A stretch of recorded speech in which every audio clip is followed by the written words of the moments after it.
Au nom d'Allah, le tout miséricordieux, le très miséricordieux. Ce qui est dans les cieux et ce qui est sur la terre glorifie Allah. À lui la royauté et à lui les louanges, et il est omnipotent. C'est lui qui vous a créé. Parmi vous il y a mécréants et croyants. Allah observe parfaitement ce que vous faites. Il a créé les cieux et la terre en toute vérité, et vous a donné votre forme, et quelle belle forme il vous a donnée, et vers lui est le devenir. Il sait ce qui est dans les cieux et la terre, et il sait ce que vous cachez, ainsi que ce que vous divulguez. Et Allah connaît bien le contenu des poitrines.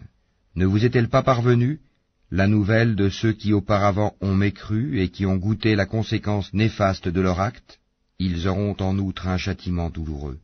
Il en est ainsi parce que leurs messagers leur venaient avec des preuves évidentes, et qu'ils ont dit, sont-ce des hommes qui nous guideront? Ils mécrurent alors, et se détournèrent, et Allah se passa d'eux, et Allah se suffit à lui-même, et il est digne de louange. Ceux qui ont mécru prétendent qu'ils ne seront point ressuscités. Dis, mais si, par mon Seigneur, vous serez très certainement ressuscités, puis vous serez certes informés de ce que vous faisiez. Et cela est facile pour Allah. Croyez en Allah donc et en son messager, ainsi qu'en la lumière, le Coran, que nous avons fait descendre. Et Allah est parfaitement connaisseur de ce que vous faites. Le jour où il vous réunira pour le jour du rassemblement, ce sera le jour de la grande perte. Et celui qui croit en Allah et accomplit les bonnes œuvres, il lui effacera ses mauvaises actions et le fera entrer dans des jardins sous lesquels coulent les ruisseaux, où ils demeureront éternellement. Voilà l'énorme succès. Et ceux qui ont mécru et traité de mensonges nos versets, ceux-là sont les gens du feu, où ils demeureront éternellement. Et quelle mauvaise destination!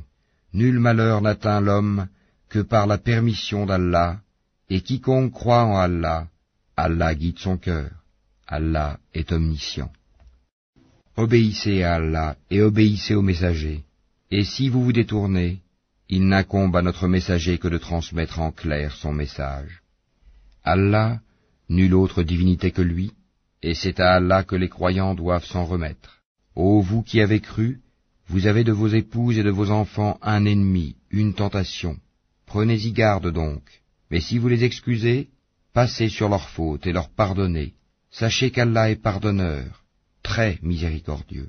Vos biens et vos enfants ne sont qu'une tentation, alors qu'auprès d'Allah est une énorme récompense. Craignez Allah donc autant que vous pouvez, écoutez, obéissez et faites largesse. Ce sera un bien pour vous. Et quiconque a été protégé contre sa propre avidité, ceux-là sont ceux qui réussissent. Si vous faites à Allah un prêt sincère, il le multipliera pour vous et vous pardonnera. Allah cependant est très reconnaissant et indulgent. Il est le connaisseur du monde invisible et visible, et il est le puissant, le sage.